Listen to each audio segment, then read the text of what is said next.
Hey, it's a great day. I'm Mike Current, Energizer, and in this video, I'm going to talk about the next section, Colorado, and why it is going to be so much different than what I've done up to this point. So let's do this.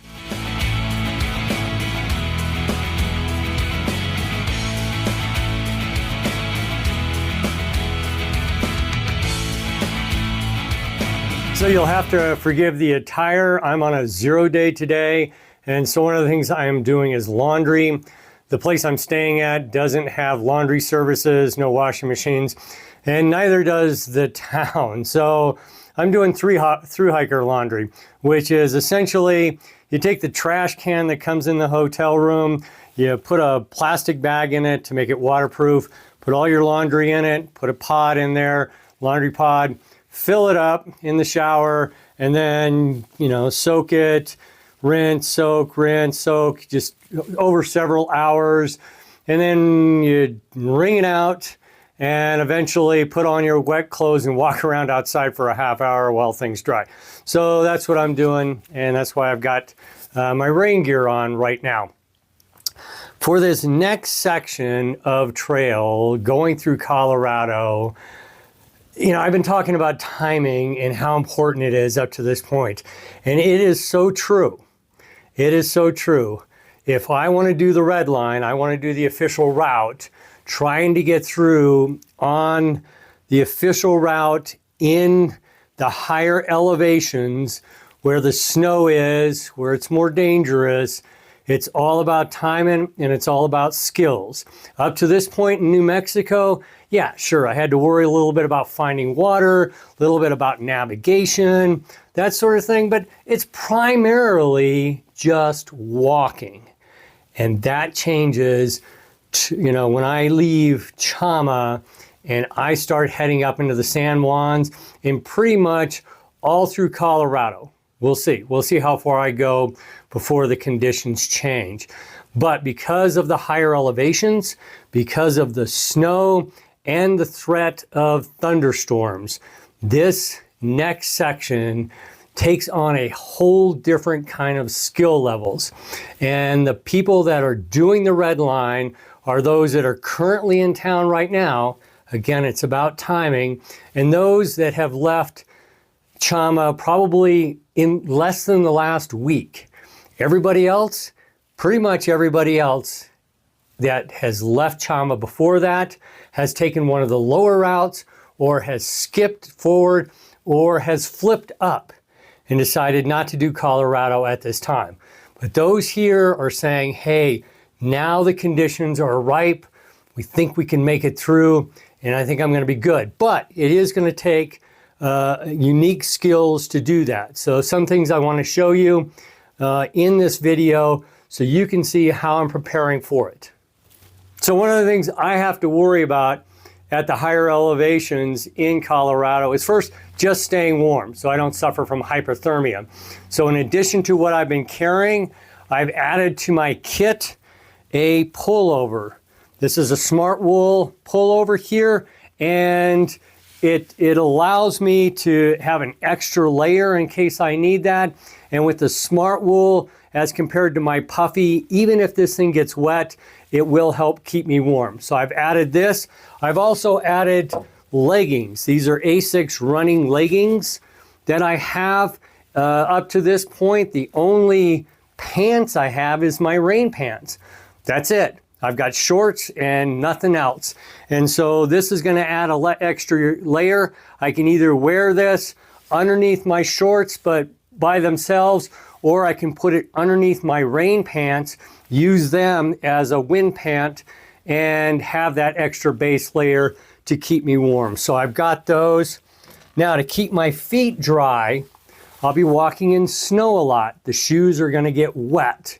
If my socks get wet, then that can be an issue and my feet can freeze. So what I have is Gore-Tex socks. These go over my regular socks, but inside my shoe. The shoe can get wet, the socks will stay dry. Related to keeping warm is hot meals. Up to this point, I've just been cold soaking my food. Dehydrated food, add it to a jar, add water. wait for it to rehydrate, but I haven't had any type of stove. So in my resupply box that my wife sent me, I have my V-Bot pot, and I also have my Pocket Rocket stove. One of the issues about walking in this next area, as I've discussed, is traversing in the snow, getting an edge and getting a grip so you don't slide on the ice. I have my Catula K10 trail crampons. These go over the shoes. Most thru hikers use micro spikes. Think of studs on your snow tires. That's kind of how they work. I like something a little bit more, beefier than the micro spikes. I've tried micro spikes. I've got dexterity issues. I've talked about that in other videos, but I like the Catula K10s. It just gives me more grip, particularly when you're trying to cut an edge in the snow. If you're just following tracks, micro spikes work great, but if you're having to cut an edge on a slope, and there's not many hikers that have gone through the red line that are in front of me, so I might be cutting track, these things work a lot better than the micro spikes. Now, the next thing I'm going to be adding to my trekking poles are snow baskets. They prevent my trekking poles from digging too far down into the snow so I can get grip while I'm walking. And the last thing, as I am going over the snow and I'm going over a steep ridge, if I happen to slip, that's the most dangerous part of traversing in snow, in ice and snow. And so I've added to my kit an ice axe. If I slip, I'll be able to self-arrest with this. It's kind of like a brake for hikers, so you can prevent yourself from sliding too far down the hill.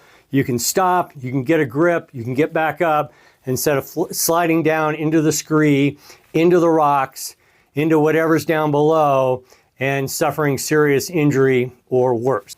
Now, I've gone over my equipment that I'll be using, but it goes far beyond that. It takes a lot of thinking to get through that type of terrain. First thing is navigation. Now, I say I'm going to be taking the red line, technically the red line, but once you're going over snow and it's just miles of snow, you're not so adhering to, yes, somewhere underneath my feet is the red line. What you have to do at that point is you have to look around at the snow conditions, how the terrain is, what's the avalanche risk, and you have to go, okay, there's the red line. Right now, that's the most dangerous route, or it's dangerous. What I'm going to do is I'm going to move here, maybe a few hundred yards, maybe a quarter a mile, maybe more, just a little more, away from the red line, so you'll keep it in your sight, but you'll get down to some place along the route where it's just safer to traverse over the snow. And so that's an increased risk. The elevation, it's just going to be harder to move. And where do you sleep at night?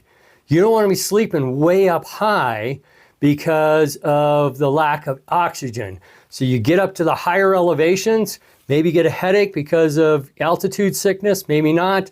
But then for sleeping, get down to the lower ground, get away from the snow, get to where there's more oxygen so your body can recover quicker. So got to think about those things.